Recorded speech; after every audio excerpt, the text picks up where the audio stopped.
Seawal 6.30 pagi, dikala keadaan masih gelap gelita, hanya garisan horizon yang kelihatan menandakan hari semakin cerah.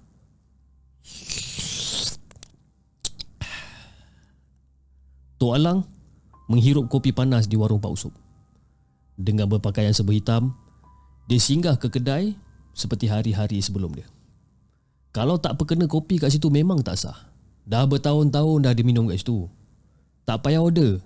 Tunggu je seminit dua, confirm kopi mesti sampai. Jadi Pak Usop keluar daripada dapur, lalu duduk berhadapan dengan Tok Alang ni. Lang, aku pelik lah Lang zaman sekarang ni. Dah tak ada orang macam kamu ni Lang. Pagi-pagi mandi rebun. Aku sendiri dah tak terlarat lah nak buat kerja macam kamu ni, ujar si Pak Usop ni. Tok Alang tersengih je. Kalau kita tak amalkan, siapa lagi yang nak amalkan? Kamu pun dah malas. Ini kan pula budak-budak baru ni Memang jauh panggang dari api Sob. Orang zaman sekarang ni lagi suka telan macam-macam. Ubat tu lah, ubat ni lah. Petua-petua orang dulu langsung tak nak dengar, langsung tak nak amalkan. Susah kata dia.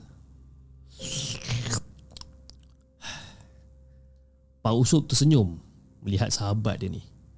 Dia berbangga mempunyai sahabat yang masih menebal sifat kemelayuan dia.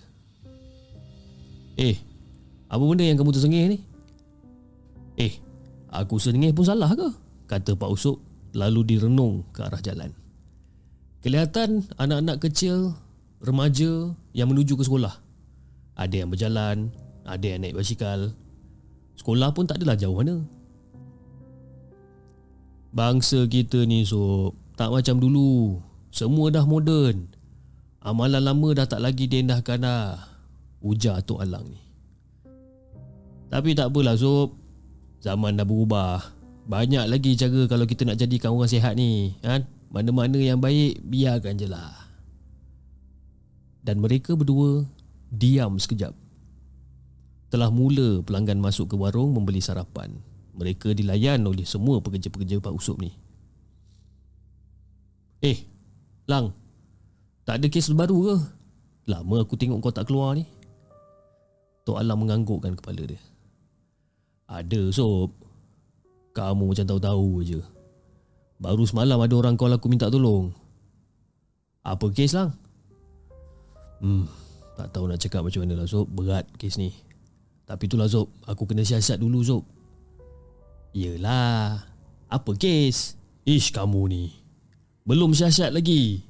Aku tak boleh lah nak beritahu. Orang yang telefon aku dah bagi amanat untuk merahsiakan perkara ni. Jadi aku mesti pegang pada amanah lah, ujar Tok Alang ni. Jadi si Pak Usop ni menjeling ke arah jalan dengan wajah yang sugul. Tok Alang tengok si Usop ni tersengih melihat gelagat sahabat dia ni. Kalau kamu nak tahu Sob, kamu kena ikut aku. Kau pun dah lama tak ikut aku kan? Pak Usop terus tenung je muka Tok Alang ni. Habis tu Lang, takkan aku nak tinggalkan warung ni pula. Berapa lama pula kamu nak kena pergi kat tempat tu? Aku ni Sob, aku pun tak tahu berapa lama lah Sob. Kau pun tahu cara aku bekerja macam mana kan? Alah, anak kamu kan ada tu. Biarlah dia yang jaga. Kamu pun bukannya buat kerja sangat pun. Duk berborak dengan aku je. Amboi kamu ni. Apa pula macam tu? Kali ni kita nak pergi mana? Tak jauh Sob. Dalam Melaka juga. Tu dekat Sungai Rambai tu. Jadi masa ni Pak Usop mengangguk faham. Dia diam sekejap, seolah-olah macam memikirkan sesuatu. Lang, bila nak pergi? Kita pergi lusa nak, jawab Tok Alang ringkas je, sambil-sambil menghirup kopi dia tu. Jadi lepas pada tu Tok Alang lantas keluarkan sekeping nota RM1, lalu dihulurkan ke tangan Pak Usop.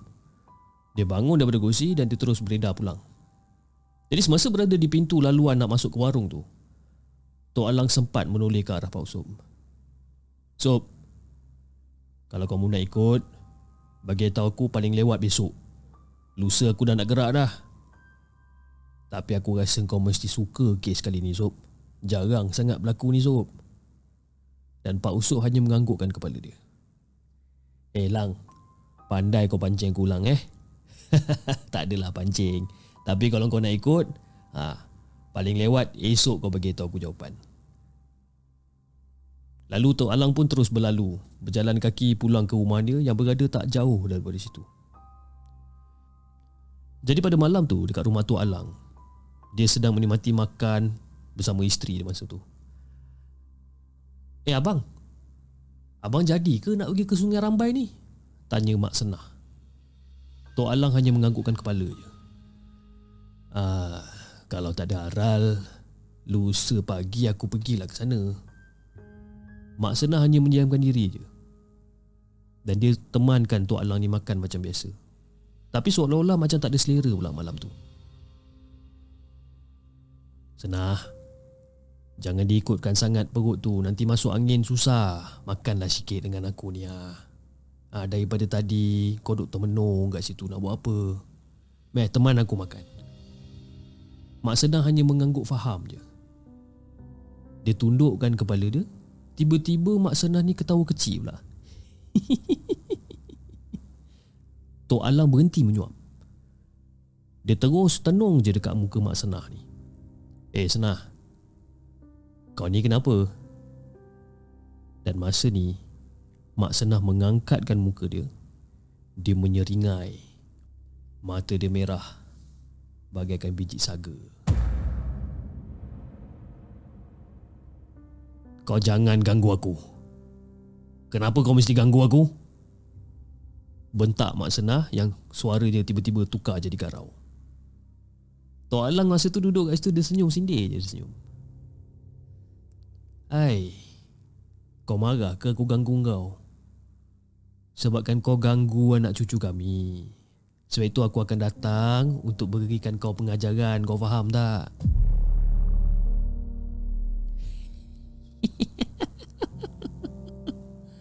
Kau nak ugut aku Baik, aku tunggu kau datang. Dan tak lama kemudian Mak Senah pingsan. Kepala Mak Senah tersembam dekat atas meja. Dan badan dia sedikit demi sedikit menyengit dan hampir terjatuh daripada kursi. Jadi Tok Alang dengan pantas menyambut isteri dia ni dan sandarkan isteri dia. Lalu dituangkan sedikit air minuman dekat atas tangan dia yang dibersihkan. Dan dia membaca sesuatu lalu menyapukan air itu ke muka ke Mak Senah ni. Dan Mak Senah ni tersedar daripada pingsan. Dan dia pandang muka Tok Alang ni. Abang, kenapa ni bang? Tak ada apa, awak pingsan tadi. Ada benda nak menguji aku ni. Mak Senah hanya menganggukkan kepala. Dia terus mencapai pinggan, lalu dituangkan nasi. Dia cakap, abang dah makan ke? Dah, saya dah makan dah. Dan Mak Senah terus mencedok lauk pauk, lalu makan dengan lahapnya. Saya makan dulu ya bang. Tak apalah, awak makanlah. Aku temankan. Jadi Tok Alang duduk je dekat sebelah Mak Senah. Abang, macam mana saya boleh pingsan tadi bang? Saya pun tak tahu yang saya terpingsan ni, kata Mak Senah masa tu dengan nasi tersembuh-sembuh keluar daripada mulut dia ketika Mak Senah tengah bercakap ni. Tok Alang senyum je. Alah, tak ada apalah, awak abaikan je lah. Dah, makan. Jadi pada keesokan harinya, selepas Tok Alang dah bersiap semua, Tok Alang ambil telefon dia dan dia dial telefon bimbit dia ni. Dan dia telah berada dekat depan rumah bersama beg baju dia. Halo, Assalamualaikum. Mananya kau ni Usop? Dah lama dah aku tunggu kau ni, dah 15 minit dah ni. Oh, ya ke? Cepat sikit. Dan Tok Alang terus matikan telefon bimbit dia dan masukkan telefon tu dekat dalam poket seluar slack dia ni. Abang, mana abang Usop ni bang? Tanya Mak Senah ni. Oh, dia dekat atas motor. Katanya dah nak sampai dah tu. Dan tak berapa lama kemudian, Pak Usop tiba dengan motor C70 dia tu. Dan dekat bakul motor dia tu ada sebuah beg baju. Dan mereka bercadang untuk naik teksi. Lang, minta maaf sangat-sangat Lang, aku lambat ni Lang. Lang, mana teksi ni Lang? Sambil-sambil Pak Usop ni mata dia duk pandang kiri, pandang kanan. Ni tengah tunggulah ni. Takkan teksi nak tunggu kamu pula. Aku ajak naik kenderaan aku, kamu tak nak. Takutlah, lajulah, seramlah. Macam-macam lah kau ni Usop. Jadi bila Pak Usop dengar kenderaan yang dimaksudkan oleh Tok Alang ni, ini adalah kenderaan yang bukan calang-calang. Tiba-tiba Pak Usop, tak nak lah aku, serik aku Lang. Kau jangan macam-macam Lang nak suruh naik kereta kau tu. Dan secara tiba-tiba bulu roma Pak Usop ni menegak bila terdengar Tok Alang menyebutkan tentang perkara tu. Jadi bila Tok Alang tengok dia, Tok Alang macam sengih je lah tengok sahabat dia ni. Seketika kemudian teksi pun sampai. Tin. Jadi Tok Alang angkat lah beg baju dia. Senah, aku pergi dulu Macam biasa, bila aku tak ada ni, amalkan seperti yang aku ajar Jangan risau, sahabat aku ada nak jaga rumah kita ni. Baiklah bang, hati-hati ya bang ya. Mak Senah capai tangan Tok Alang, lalu dikucupnya tangan dia ni. Dan Tok Alang mengusap pipi isteri kesayangan dia ni. Aduh Lang, dah tua bangka, buatlah cara dah tua bangka. Gelilah pula aku tengok korang berdua ni, kan? Sop, yang kamu cemburu ni kenapa Sop? Ini isteri aku. Dah, jom, kita dah lambat ni. Jadi semasa berjalan menuju ke bonet teksi, Tok Alang membisikkan sesuatu dekat telinga Pak Usop. Usop, aku rasa kali ni agak berat. Tempoh hari aku dah dapat amaran. Betul ke kamu nak ikut aku ni? Pak Usop terus tepuk dahi dia. Aku dah sampai sini Lang. Kau baru nak bagi tahu ke? Dah terlambat Lang kau nak bagi tahu aku sekarang. Aduh, ya kau ni. Yelah Usop. Dah, jomlah kita, teksi ni pun dah tunggu dah. Jadi semasa teksi melalui lebuh raya AMG, sewaktu melewati kawasan kandang, tiba-tiba tayar teksi pecah. Kerpang! Dan mereka hampir terbabas kereta kerana hilang kawalan. Dan teksi diberhentikan di tepi jalan. Dan pemandu teksi terus keluar, lalu pergi ke hadapan kereta dan menggelengkan kepala dia. Dan Tok Alang pun keluar daripada kereta. Dek, kenapa dek bocor ke dek? Bukan bocor, cik pecah pakcik. Padahal saya baru je tukar tayar ni minggu lepas. Aduh, hai kopak lagi lah saya bulan ni.